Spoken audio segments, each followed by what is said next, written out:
오늘 본문의 말씀은요, 예레미야, 예수님보다 이전에 활동한 눈물의 선지자, 이스라엘 백성이 바벨론의 포로로 끌려갈 것이지만 70년 뒤에는 반드시 다시 귀환하여 돌아오게 될 것이다 하는 그 회복을 예언했던 선지자, 바로 그에게 하나님이 주신 말씀입니다. 그리고 동시에 이 말씀은 이스라엘 백성을 회복시키실 뿐만 아니라 하나님께서 그들에게 새로운 언약을 맺고 이와 같은 물된 동산 같은 이런 복을 내려주실 것에 관해서 하시는 말씀이죠. 자, 그렇다면 이 말씀은 그건 옛날에 구약에 그렇게 했고 나하고 무슨 상관이 있느냐, 늘 이것에 대한 신경을 많이 쓰십니다. 이 말씀이 바로 내게 주는 말씀입니다. 예수님을 믿는 우리에게 하나님이 오늘도 은혜의 단비를 내리시고 또 이른 비와 늦은 비를 고르게 해주신 주님께서 오늘도 말씀의 은혜를 우리에게 주시고 우리의 삶이, 우리의 심령이 물된 동산 같고 물이 끊어지지 않는 샘 같은 이런 복을 누리시기를 주님의 이름으로 축복합니다. 물된 동산이라 하면 물에 흠뻑 젖었다는 의미를 말하고요. 이와 같은 상둥이 선지서라고 할 수 있는 이사야 58장 11절에 이와 같은 말씀이 또 기록되어 있습니다. 나 여호와가 항상 너를 인도할 것이다. 그리고 마른 곳에서도 내 영혼을 만족하게 할 것이다. 그러니까 물이 전혀 없는 곳에서도 네 영혼을 만족하게 할 것이다. 그리고 너 뼈를 견고하게 할 것이다. 너는 물된 동산 같겠고 물이 끊어지지 않는 샘 같을 것이다. 여기 마른 곳은 피곤하고 지칠 때를 말합니다. 우리 어르신들이 힘이 들면, 연세가 되시면 뼈에 힘이 없잖아요. 뼈가 말라간다는 거죠. 예. 지탱할 수 있는 힘이 점점 약해집니다. 그리고 인간적으로도 우리가 힘을 잃어버리고 또 소망을 잃어버리고 희망을 잃으면 탈진하게 되어지죠. 바로 그런 때를 말하는 겁니다. 그러나 하나님께서 함께 하시면 이와 같은 것이 하나님의 은혜로 우리에게 좋은 것으로 채워주실 것이다. 그래서 우리 말씀에도 여호와의 복이라고 12절에 나오죠. 12절 우리 같이 읽습니다. 그들이 와서 시온의 높은 곳에서 찬송하며 여호와의 복, 곡식과 새 포도주와 기름과 어린 양의 떼와 소의 떼를 얻고 크게 기뻐하리라. 그 심령은 물된 동산겠고 다시는 근심이 없으리로다 할지어다. 아멘. 여기 복, 이것이 원래 성경의 의미는 투보라는 뜻입니다. 그러면 이것은 의미는 좋은 것, 선한 것입니다. 하나님께로부터 주시는 복은 선한 것이고 좋은 것이고 하나님 주시는 모든 것도 다 선한 것입니다. 시편 65편 4절에도 보면 여호와의 집에 가까이 오는 자에게는 하나님께서 그의 좋은 것으로 채우실 것이다. 그래서 그의 영혼이 만족함을 얻으리다. 그렇게 표현하고 있습니다. 여호와의 집에 좋은 것, 영적인 복이죠. 그래서 오늘 하나님께서 우리에게도 이와 같은 은혜를 내려주시기를 원하면서, 그러면 어떤 사람이 이와 같은 복을 받을까요? 그것이 제일 궁금하기도 합니다. 참 이왕이면 우리도 그냥 또랑물 정도가 아니라 아예 우리 교회도 물된 동산처럼 물이 넉넉한 그런 복을 누려야 되지 않겠습니까? 그래서 생각해 보니까 이 본문 말씀은 하나님께서 새 언약을 맺으시고 돌이키시겠다 하는 회복의 뜻인데, 이와 비슷한 이사야 58장에 보면 그들이 가장 먼저 하나님 앞에서 중요한 거 한 가지를 놓친 것이 있는데, 그것이 뭔가 하면 하나님과의 관계가 잘못되었다는 겁니다. 예를 들면 이사야 58장에 이런 말씀이 거듭거듭 나옵니다. 너희가 금식한 것이 나를 위함이냐 너희를 위함이냐. 신앙의 어떤 경건의 한 모양으로 볼 수 있는 기도와 금식, 예배, 제사, 금식은 음식도 먹지 아니하고 하나님만 의지하겠다고 하는 그런 신앙의 표현인데, 금식조차도 하나님을 기쁘시게 하기 위해서 금식을 했느냐, 아니면 너희가 내가 금식한다는 것을 보여주기 위해서 했느냐. 오늘 우리를 치면 하나님 앞에서 예배드리고 하나님의 은혜를 받아 살아가면 이거 얼마나 귀한 은혜입니까? 그런데 정말 하나님 보시기에 우리가 바른 신앙의 경건한 이런 삶을 살아가고 있는가 하는 이것을 이 말씀을 통해서 우리가 한번 다시 재점검해 보아야 합니다. 하나님과의 관계가, 이 복은 관계적 축복이거든요. 대부분 복은 하늘에서 떨어졌다고 그렇게 하는데 성경에서 말씀하시는 복은 하나님이 좋은 것들은 하나님과의 관계성에서 맺는 겁니다. 하나님과의 관계, 믿음의 관계, 그리고 경건 생활이 정말 하나님 보기에 그런 것이 우리에게 지속적으로 유지되실 때 우리의 심령이 마르지 아니하고 또 심령 천국의 복을 누리게 되고 또 옥토와 같은 심령이 되어서 하나님을 더 잘 섬기고 하나님께 영광을 돌리게 되는 줄로 믿습니다. 그래서 먼저는 하나님과의 관계고요. 그 다음에 동시에 또 이사야 58장에 계속해서 많이 나오는 말씀이 나옵니다. 너희가 마음을 접었다. 줄인 자와 가난한 자에게 마음을 접었고 내 이웃에 대해서 관계를 바로 하지 못했다. 그렇게 말씀합니다. 그리고 내 입에서 그릇된 말을 지하여 버려라. 믿음의 말을 해라. 이런 말씀을 거듭거듭 말씀하고 있거든요. 이것이 무슨 의미인가 하면 이스라엘 백성들이 포로에서 돌아왔습니다. 그런데 힘 있는 사람은 좀 이렇게 힘이 있으니까 약한 자를 그대로 보지 않고 압제를 하고 쉽게 말해 요즘으로 치면 갑질을 했다는 겁니다. 자기 말을 좋은 말을 하지 아니하고 마음을 굳게 하고 약한 자를 돌아보지 아니하고 갑질을 하면서 하나님께 나와서 하나님에게 복을 주십시오. 나는 금식도 합니다. 나는 기도도 합니다. 이런 식으로 했다 그 말이죠. 참 부끄러운 일이지 아닙니까? 학교 터질 때마다. 참 이거는 오늘 현실을 살아가는 우리 자신의 영적인 좌표고 영적인 현실이 아닌가 우리가 한번 다시 재점검을 해 보아야 됩니다. 그래서 하나님과의 바른 관계 그리고 이웃과의 바른 관계를 맺고 하나님의 자비를 구하고 긍휼을 구하는 자에게 하나님께서는 늘 은혜를 베푸시는데 항상 좋은 것으로 하나님의 인도하심으로 그 삶이 물된 동산 같고 늘 풍성한 이와 같은 은혜를 내리게 주시는 줄 믿으시기를 바랍니다. 그리고 이제 이 말씀에서 예레미야서 31장 말씀에서 하나님은 누구에게 지속적으로 이와 같은 복을 주시고 기뻐하게 하시고 즐거워하게 하시는가 하면 하나님의 말씀을 신뢰하고 그 말씀을 가까이 하는 자와 하나님은 함께 하십니다. 자, 10절 우리 같이 읽습니다. 이방들이여 너희는 여호와의 말씀을 듣고 먼 섬에 전파하여 이르기를 이스라엘을 흩으신 자가 그를 모으시고 목자가 그 양떼에게 행함같이 그를 지키시리로다. 아멘. 이 말씀은 다니엘서 9장 2절에도 예레미야에게 약속하신 70일에가 차면 하나님께서 반드시 그 백성들을 포로에서 돌이켜서 귀환시키겠다고 약속의 말씀이 있습니다. 그래서 예레미야도 섬의 나라가 멸망할 것을 예언할 때 얼마나 비통하고 고통스러웠습니까? 그래서 차라리 이 말을 하지 않으면 좋겠다. 그러니까 자기 중심에 불이 붙는 것 같아서 도무지 견디지 못해서 다시 이스라엘의 이 포로와 멸망을 예언하지요. 그러나 그것으로 끝나지 않고 하나님께서 반드시 회복시킬 것에 관해서 말씀합니다. 그렇기 때문에 선지자가 눈물을 흘리면서까지도 하나님께서 약속하신 것이 반드시 이루어지게 해달라고 그렇게 기도하고 하나님 앞에 매어 달리면서 그의 사명을 다했지요. 하나님은 그 말씀대로 이루시는 분입니다. 아무리 힘들고 어려워도 이 바벨론 포로 생활을 생각해 보십시오. 70년의 종살이 같으면 얼마나 고통스럽고 힘들었겠습니까? 지난주에 말씀드린 것처럼 그들은 아무 힘이 없는 너 지렁이 같은 야고바. 얼마나 약하디 약한 존재입니까? 밟으면 뭐 꿈틀거리긴 한다지만 끝내 죽지요. 아무 힘이 없습니다. 보호자가 없고 도와줄 자가 없고 힘이 없습니다. 그런 그들이지만 하나님이 약속하신 대로 70년 뒤에 반드시 하나님께서 새로운 역사를 일으켜서 이들을 회복시키시지 않습니까? 그러면 하나님의 이 말씀을 가까이에서 복을 받은 물된 동산 같은 삶을 살 수 있는 사람, 그의 신부는 전혀 그렇지 못했습니다.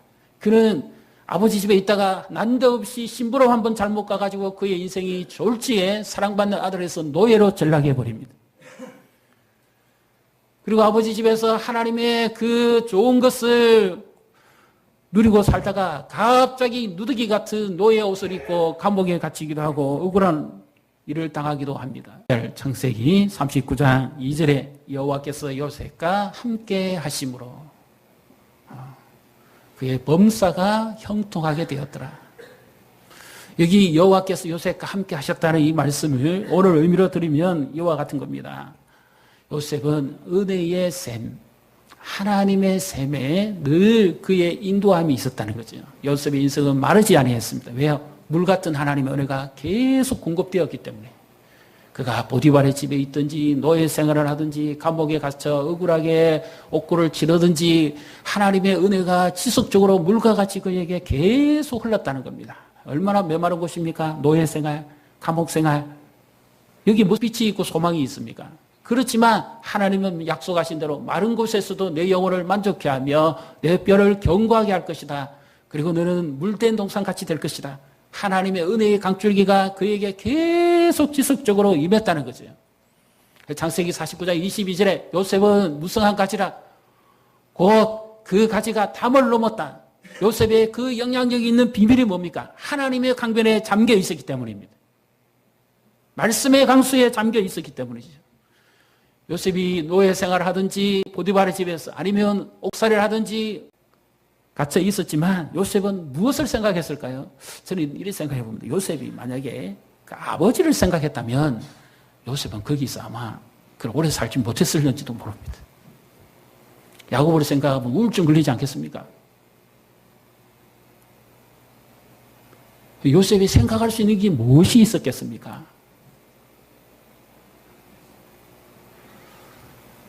여러 모양으로 생각해 볼 수가 있습니다. 하나님께서 요셉에게 계속 꿈으로 그에게 나타나시지 않았을까? 이것이 말씀입니다. 오늘 우리를 치면 하나님께서 날마다 우리의 삶을 말씀으로 인도해 가는 거죠. 그 말씀의 강수가 임하니까 우리 영혼이 마르지 아니하고 넘치는 샘이 되고 물된 동산이 되는 것입니다. 하나님과의 관계를 한번 다시 우리가 재점검을 해보고요. 이웃과의 관계를 점검해보고 그리고 말씀과의 나와의 관계를 한번 다시 점검을 해봐야 됩니다. 하나님은 말씀하신 것을 이루시기를 신실하신 분이니까 그 말씀대로 반드시 이루어진다는 것을 믿고 의지하는 자를 하나님은 가까이 하시고 날마다 우리의 삶을 하나님의 말씀으로 인도하신다는 것을 믿으시기를 바랍니다. 자, 그러면 대질문해 볼게요. 그럼 내가 지금 붙잡고 있는 말씀이 있습니까? 오늘 하나님이 내게 하시는 말씀이 있습니까?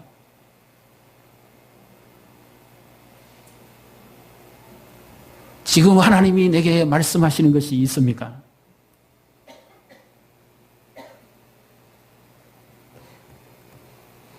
하나님의 말씀을 시편 1편에 3절에 나오죠. 그런 시냇가에 심은 나무가 잎사귀가 마르지 아니함 같이 그 형사가 다 형통하리로다. 그 앞에 비밀이 하나입니다. 무엇입니까?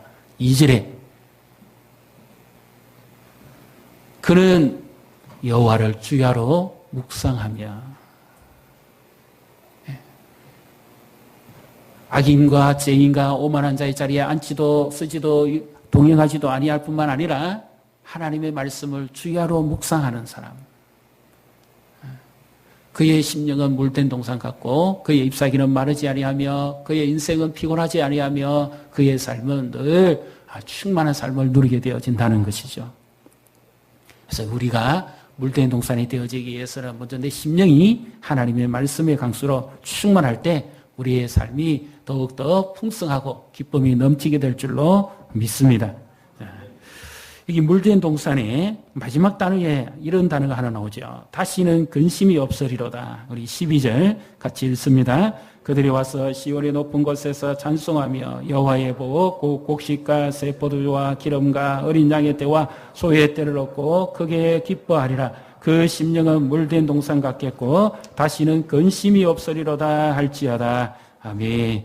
다시는 근심이 없다. 이 말의 의미가 근심이 그냥 근심이 아니더라고요. 생각해 보니까 너무 힘들어가 진이 빠져가지고 주저앉을 정도로 근심이 심합니다. 요즘 사람들이 왜 기쁨이 없을까요? 마음이 말라서 그렇습니다. 다 우울합니다. 소아 우울도 있고요. 학생들도 우울이 있고 노년도 우울증이 있습니다. 근데 점점 갈수록 확산되어집니다. 우울증의 특징이 뭡니까? 기쁨이 없는 겁니다. 기쁨이 없으니까 근심밖에 없어요. 기쁨이 없으니까 인생이 마르는 겁니다. 기쁨이 없으니까 화를 자주 내요. 기쁨이 없으니까 불화가 자주 조성됩니다. 내 안에 주시는 기쁨의 즐거움이 없으니까 남을 수용할 수 있는 여유조차도 없는 겁니다. 부부관계에 자주 다툼이 일어나는 거 기쁨이 없어요.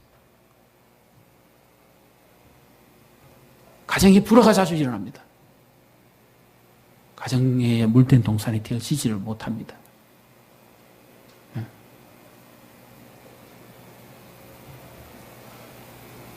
그래서 하나님을 경외하는 가정, 하나님의 말씀을 가까이 하는 가정은 하나님께서 그 가정을 물된 동산같이 축복을 해주셔서 그 심령이 늘 천국을 경험하니까 수용하죠. 사랑하겠죠.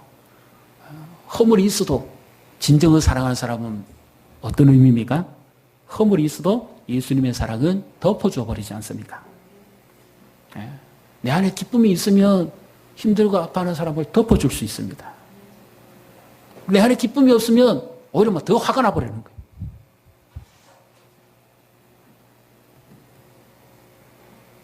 사랑은 허물을 덮는데요. 예수님은 우리의 잘못과 허물로 다 덮어주셨지 않습니까? 하나님의 그 사랑이 우리에게 임할 때 우리는 연약하지만 부족하지만 서로 사랑할 수 있고 덮어줄 수 있고 감싸줄 수 있습니다. 이것이 물된 동산 우리의 심령이 마르지 아니하고 천국과 같은 삶을 누리게 되는 것이죠.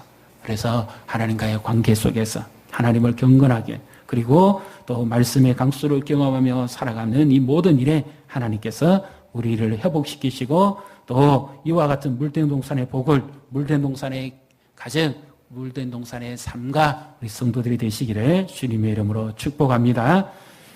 또 하나가 있습니다. 하나님께서 이들에게 이 땅을 돌아오게 하셔가지고 농사를 그들의 힘으로 지을 수 있습니까?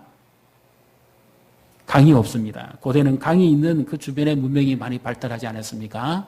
특히 이들이 바벨론 포로에서는 티그리스 유프라테스 강이라고 하는 메소포타미아 문명을 그들은 경험하고 왔을 것입니다. 그런데 막상 고국에 돌아왔을 때는 강이 별로 없어요. 이스라엘은 1년에 강수량이 불과 얼마 되지 않습니다. 그러면 비도 없고 물도 없는데 어떻게 농사를 짓습니까? 이것이 하나님의 은혜로 나오는 말씀이죠. 요엘서 2장 23절에 내가 때에 맞도록 이른 비와 늦은 비를 너에게 줄 것이다. 이스라엘 사람들은 밀농사와 보리농사를 지었습니다. 그래서 밀농사에 맞는 비는 이른 비, 그리고 보리농사의 추수 때에 거둬들이는 것은 늦은 비입니다. 하나님께서 가축에게도 그와 같이 이 물이 그치지 않게 해주시고 그들이 잘 자랄 수 있게 해주시겠다 하는 이와 같은 약속이기도 한데요. 이것은 무엇을 의미하는가 하면 하나님의 은혜가 그치지 않게 해주시겠다는 말씀입니다. 제가 섬겼던 여러 교회 중에 특징이 있는 교회 하나 있습니다. 참 교회가 역사도 좀 오래됐고요. 어른들도 많이 계셨는데 그분들이 하나같이 어떤 생각을 가지고 하냐면 이런 생각을 가지고 계시더라고요. 이제 나는 뭐 할 만큼 다 했고 나는 이제 뭐 더 이상 뭐 나이도 그렇고 모든 걸 다 마쳤다. 이 생각을 하고 이제 어쨌든지 뭐 그분들의 표현을 조금 더 집중적으로 말씀드리면 이제 아무 일 없이 건강하다가 그냥 천국만 가면 된다. 이런 생각을 많이 가지고 계시더라고요. 그래서 제가 봤을 때 참 안타깝더라고요. 그래서 제가 이렇게 말씀드린 적이 있습니다. 만약에 하나님의 은혜가 그쳤습니까? 하나님이 내게 주실 은혜가 이제 없습니까?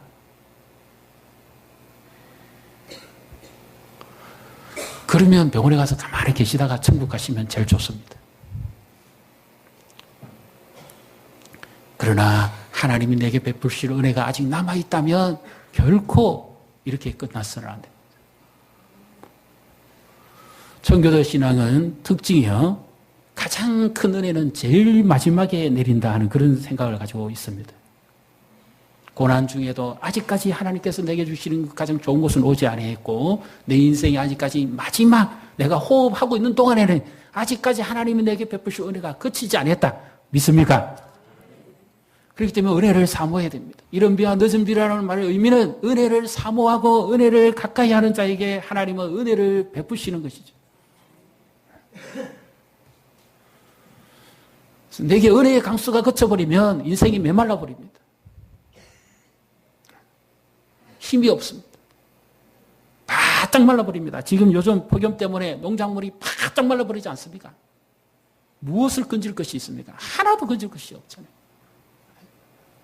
과거에 이 자리에 계신 분들도 다 경험하셨겠지만 지금은 집집마다 개인 수도시설이 다 돼 있죠. 상수도시설이 잘 돼 있지 않습니까? 과거에 연세 드신 분에 따라서 좀 다르시기도 하겠습니다만 우물에 가서 직접 물을 길어 드시기도 하고 그렇게 애를 쓰시기도 하고 농가에 가서 논밭에 물을 대기도 하고 하신 분들도 계시지 않습니까? 그리고 집집마다 수도시설이 연결되어지지 않으면 공중수도에 가서 그 물을 받아가지고 이렇게 들고 와야 되잖아요. 들고 오는 동안에 줄렁줄렁 하면서 물도 많이 쏟아지고 그러지 않습니까? 이것을 은혜로 한번 비교해 보십시오. 지금 내 심령이 하나님께서 주시는 물 한 바가지로 채워서 사시는지 아니면 물동이를 받아가지고 사시는지 아니면 수도시설이 연결되어서 꼭지만 털면 언제든지 하나님의 은혜의 강수가 내게 임하는지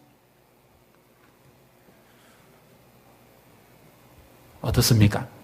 우리 성도님들은 하나님의 은혜의 강수가 내게 날마다 임하고 있습니까?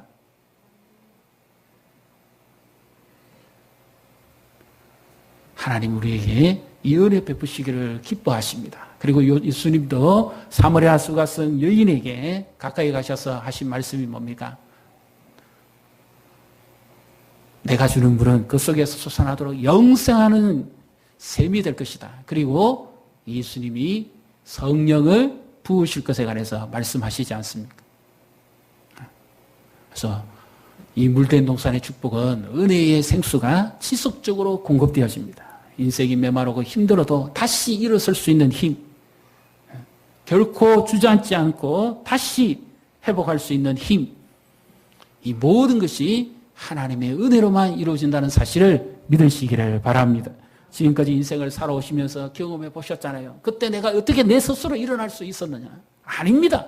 하나님의 은혜가 있었기 때문입니다.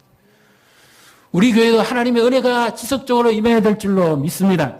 여기 보십시오. 이 어린아이들과 청년들, 노년들 13절에 보면 이와 같은 기쁨과 춤추고 즐거워하는 일들이 나타나게 되어집니다. 13절 우리 같이 읽습니다. 그때에 처녀는 춤추며 즐거워하겠고 청년과 노인은 함께 즐거워하리니 내가 그들의 슬픔을 돌려서 즐겁게 하며 그들을 위로하여 그들의 근심으로부터 기쁨을 얻게 할 것임이니라. 아멘. 지금 세대 간의 갈등이 보통이 아니지요. 세대 간의 갈등. 노인 세대, 장년 세대, 청년 세대, 아이 세대 갈등이 보통이 아닙니다. 이 갈등이 많다는 것은 화합되지 못하다는 말입니다. 그런데 물된 동산 같은 하나님의 은혜가 임하면 연합하게 되어 있습니다. 온전히 한 덩어리가 되는 것입니다. 우리 교회가 제가 여름 사역을 하면서 우리 영유아 유치부부터 초등부, 중고등부, 대학 청년부 이 모든 다음 세대가 우리가 하나님 은혜 가운데서 함께 바라고 기도하는 이런 은혜 가운데 참 큰 기쁨을 누리고 있습니다. 또 바라기를 우리 젊은 세대들, 차세대들, 그리고 장년 세대들, 노년 세대들 이 하나님께서 교회의 은혜를 베푸시면 갈등이 없어집니다. 갈등이 없을 수는 없겠죠. 그런 조건들은 있겠죠. 그러나 하나님의 은혜를 베푸시는 특징은 뭡니까? 연합하게 해버린다는 거죠. 말씀으로서의 연합입니다. 성령으로서의 연합이고 하나님의 은총으로서의 연합입니다. 그래서 제가 아까 이런 말씀 드렸죠. 더 이상 받을 은혜가 없으십니까? 제가 도전을 드렸습니다. 이 자리에서도 제가 도전을 드립니다. 내게 지금 더 이상 하나님의 은혜가 없다고 막혔다고 생각하시면 교회를 바라보시고 은혜를 구하십시오. 교회가 복을 받으면 나도 복을 받게 되어 있습니다.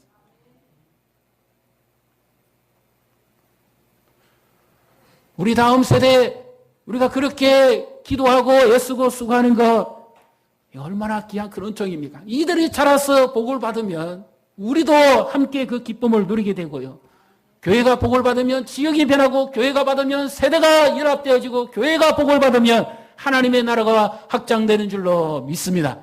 그래서 이제부터 기도의 1순위를 어디에 두셔야 됩니까? 그의 나라와 그의 의를 먼저 구하라고 했는데 그게 가장 대표적인 게 뭐예요? 교회입니다. 이 교회가 아니고요. 내가 섬길 교회입니다.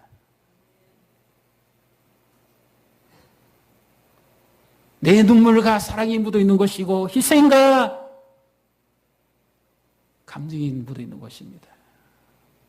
우리 교회가 이런 물된 동산 같은 교회, 하나님의 은총이 함께하는 교회, 생수의 강이 임하는 교회, 세대 간의 통합과 연합이 일어나는 교회, 이 모든 것이 회복되어지는 구원의 감격이 있는 교회가 되기를 주님의 이름으로 축복합니다. 그래서 하나님 내게 주실 은혜가 없다면 하나님 우리 교회의 은혜를 주십시오. 그렇게 기도하십시오. 교회의 생수의 강이 터질 때 내게 그 공중 그 수도에서 이렇게 연기해가 물만 틀면 나오는 거 아니습니까? 그 물맛이라도 마실 수 있습니다.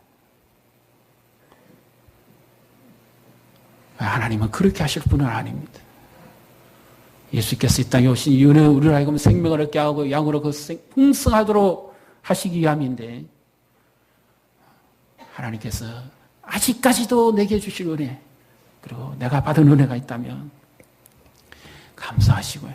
그리고 정말 우리 교회가 하나님의 은혜의 동산이 되고 말씀의 동산이 되고 지혜의 동산이 되고 이 물이 닿는 곳마다 죽은 땅이 살아납니다. 열매 맺지 못한 것이 다 열매를 맺습니다. 에스겔 47장에 보십시오. 심지어 강마저도 죽은 것이 살아납니다. 하나님의 강수가 임하면 하나님의 은혜의 강수가 임하면 모든 것이 죽었다가도 다시 살아나게 되어 있습니다. 예수께서 우리에게 가장 마지막으로 주실 강수가 요한계시록 22장입니다. 생명수 강가로 우리를 인도하시는 겁니다. 마지막으로 우리가 받을 은혜지요. 물된 동산 같은 삶을 살다가 가장 마지막 주님이 우리에게 주신 사명을 다 마치고 마지막에 우리가 부름받아서 누릴 수 있는 은혜, 하나님의 영광의 빛이 임하고 생명수 강가가 있는 곳으로 주님이 우리를 인도해 가셔서 그곳에서 우리를 쉬게 하시고 마시게 하시고 누리게 하실 줄로 믿습니다. 이와 같은 천국을 소망하고 사모해가는 우리 교회가 되기를 주님의 이름으로 축복합니다.